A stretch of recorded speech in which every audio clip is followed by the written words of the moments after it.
नमस्कार, मी किशोरी। आज मी साबुदाण्याची आणि बटाट्याची चकली बनवणार आहे। साबुदाण्याची आणि बटाट्याची चकली बनवण्यासाठी इथं अर्धा किलो साबुदाणा घेतलेला आहे। साबुदाणा स्वच्छ पाण्याने धुवून घेणार आहे आणि मगच भिजायला घालणार आहे। साबुदाणा स्वच्छ 2 पाण्याने मी धुवून घेतलेला आहे। आता ह्याला भिजत घालणार आहे।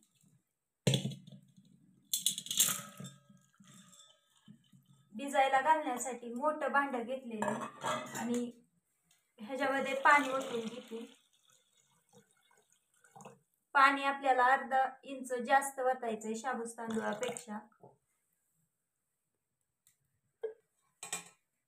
आता आपण ह्याला झाकून ठेवू 6 तासांसाठी। चकली बनवण्यासाठी आपण इथं साबुदाणा भिजायला घातला होता सकाळी। आता 6 तास होऊन गेलेले। साबुदाणा मस्त भिजलेला आहे। आता आपण मोकळा करून घेणार आहे।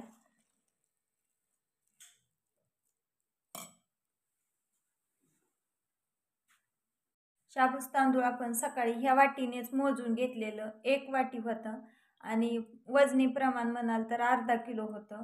तर आता आपण ह्या वाटीने 2 वाट्या पाणी उकळण्यासाठी ठेवणार आहे। शाबूस तांदूळ 1 वाटी असल्यामुळं 2 वाट्या पाणी आपल्याला उकळायला ठेवायचं इथं पातेल्यामध्ये।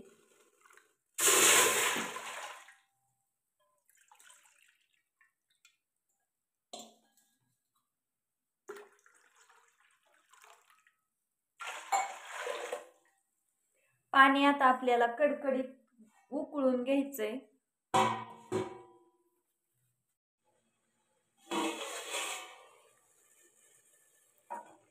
इथं पाणी उकळलेले। आता आपण गॅस बंद करून घेणार आहे। शाबूस तांदूळ आपल्याला गरम पाण्यामध्ये टाकून घ्यायचा आहे आणि शाबूस तांदूळ टाकताना जरा सावकाश टाकायचा, नाहीतर अंगा उडून येतो।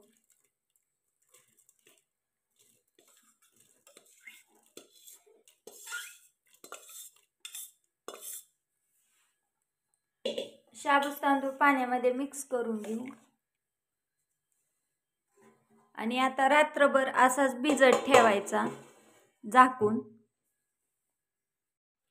आपण इथं रात्री शाबूस तांदूळ छान भिजवून घेतलेत, मस्त असे भिजलेले, पण खूप छान भिजलेले। आता आपण बटाटी उकडायला ठेवणार आहे।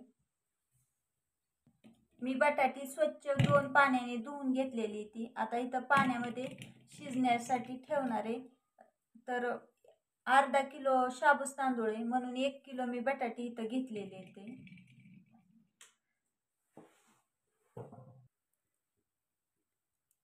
इथं चुलीवरती बटाटी ठेवून घेतली ती आता झाकून ठेवणार आहे शिजण्यासाठी। बटाटे उकडून घेतले तिथं। आता बटाट्याची साल काढून घेणार आहे। बटाट्याची साल काढून घेतलेली आहे। बटाटे आता आपल्याला खिसून घ्यायचे। आपण बटाटे इथं खिसून घेणार आहे।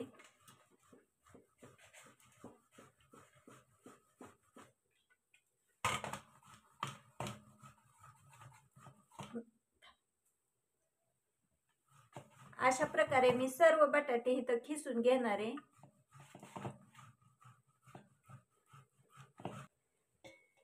इथं आपलं बटाटे सगळं खिसून झालेलं आहे। शाबूस तांदूळ आपण बटाट्यात मिक्स करून घेणार आहे। चवीनुसार मीठ टाकून घ्यायचं।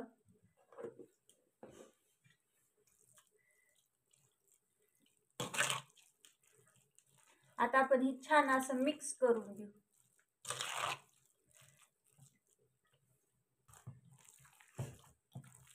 हे मिश्रण जे आहे ना ते आपल्याला छान मस्त असं हातानेच मळून घ्यायचंय आणि तुम्ही ह्याच्यामध्ये चटणी पावडर किंवा हिरवी मिरची पण टाकू शकता। मी टाकलेली नाही, मी फक्त मीठच वापरलेले चवीनुसार।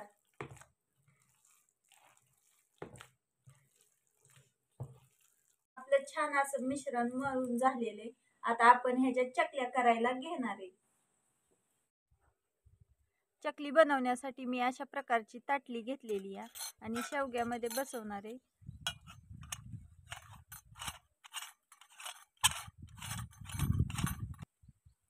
चकली बनवण्यासाठी मी इथं शेवगा भरून घेते.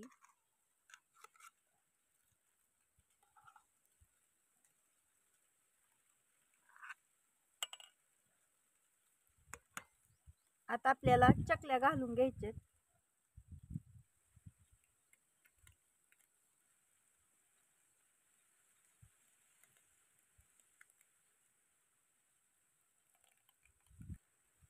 मी आता अशा प्रकारे सर्व चकल्या घालून घेणार आहे. आपण चकल्या बनवलेल्या आज 4 दिवस झालं.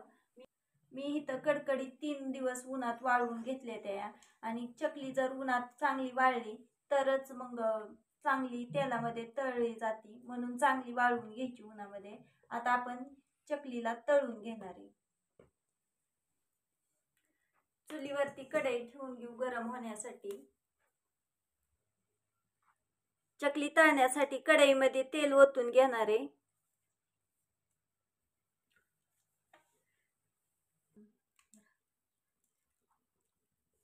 इथं तेल गरम झालेले. आता आपण तळणार आहे चकल्या.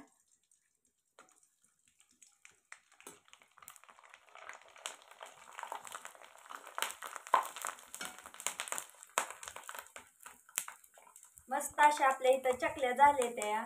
दुप्पट तिप्पट मस्त अशा फुलते त्या बघा. खूप छान झाले त्या. आणि तेल पण कडकडीत गरम झालेले. तेल जितकं गरम होईल तितकी चकली आपली फुगते आणि मस्त पण होती. ताटामध्ये काढून घेऊ.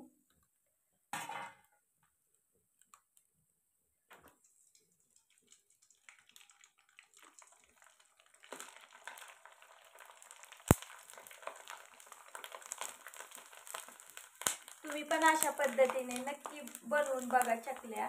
आणि चकल्याचा व्हिडिओ जर आवडला असेल तर व्हिडिओला लाईक करा.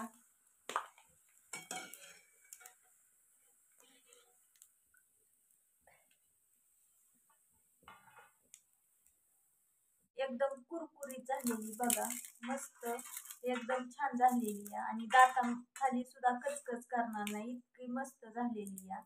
साबुदाणा पण ह्यातला मस्त झालेला आहे. व्हिडिओ आवडला असेल तर व्हिडिओला लाईक करा, चॅनलला सबस्क्राईब करा. व्हिडिओ पाहिल्याबद्दल धन्यवाद.